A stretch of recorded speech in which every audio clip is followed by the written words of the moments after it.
Pearl of Indian ocean அல்லது இந்து சமுத்திரத்தின் முத்து என போற்றப்படும் இலங்கை திருநாட்டுக்கு சொந்தமான கடற்பரப்பை மாசுபடுத்திய எக்ஸ்பிரஸ் பேர்ல் கப்பல் விபத்துக்குள்ளாகி 4 வருடங்களுக்கு மேலாகிறது. சரியாக சொல்வதாக இருந்தால் 4 வருடங்களும் 3 மாதங்களும் ஆகின்றன.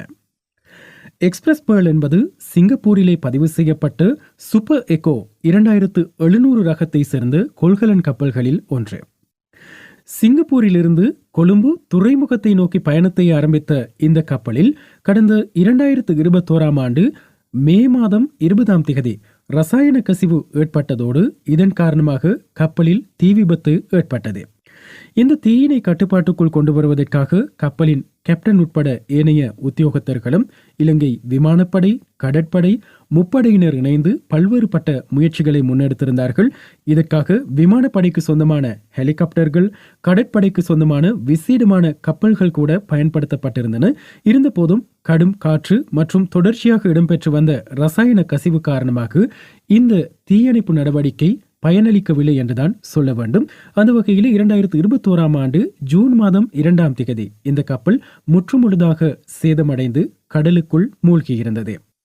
இந்த எக்ஸ்பிரஸ் பேர்ல் கப்பல் கடலுக்குள் மூழ்கும் போது அதில் பல பில்லியன் கணக்கான பிளாஸ்டிக் துகள்கள், 25 ton nitric acid, caustic soda மற்றும் எபோக்சி ரெசின் உட்பட பல ஆபத்தான ரசாயன பொருட்கள் அடங்கிய நூற்றுக்கணக்கான கொள்கலன்கள் இருந்ததாக சொல்லப்படுகின்றன. இந்த பிளாஸ்டிக் துகள்களும் ரசாயனங்களும் கசிந்து கடல் நீரில் கலந்ததன் காரணமாக சூழலுக்கு பெரும் பாதிப்பு ஏற்பட்டது. மீனவர்களின் வாழ்வாதாரம் பெரிதும் பாதிக்கப்பட்டது. பல்லாயிரக்கணக்கான கடல்வாழ் உயிரினங்கள் இறந்த நிலையில் கரை ஒதுங்கின.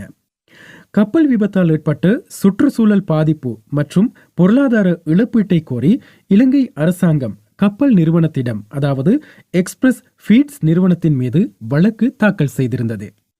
இந்த கப்பலால் ஏற்பட்ட பாதிப்புகளுக்கான இடைக்கால நட்டஈடாக $8,78,000 மற்றும் 16 மில்லியன் ரூபாவை கடல் சுற்றுச்சூழல் பாதுகாப்பு அதிகார சபையினால் கோரப்பட்டிருந்தமையும் குறிப்பிடத்தக்கது. இதனை அடுத்து எக்ஸ்பிரஸ் பேர்ல் நிறுவனம் கடற்கரையை சுத்தம் செய்வதற்கும் மீனவர்களுக்கு இழப்பீடுகளை வழங்குவதற்காகவும் $150 மில்லியன் வழங்கியிருந்தது.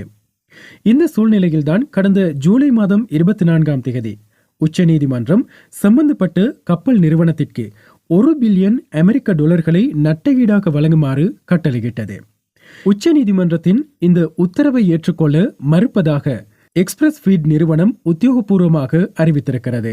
இந்த தீர்ப்பு நியாயமற்றது எனவும் இது உலகளாவிய கப்பல் போக்குவரத்தை வெகுவாக பாதிக்கும் எனவும் இந்த நிறுவனம் எச்சரித்திருக்கிறது.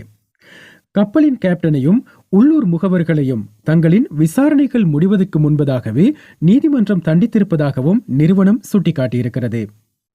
இலங்கை உட்பட பிற நாடுகளில் உள்ள துறைமுகங்கள் கசிந்த கொள்கலன்களை அகற்றுவதற்கு அனுமதி வழங்கியிருந்தால் இந்த தீ விபத்தை தவிர்த்திருக்கலாம் என்றும் அந்த நிறுவனம் குறிப்பிட்டிருக்கிறது. எனவே சுற்றுச்சூழலுக்கும் நாட்டின் பொருளாதாரத்துக்கும் உதவும் நியாயமான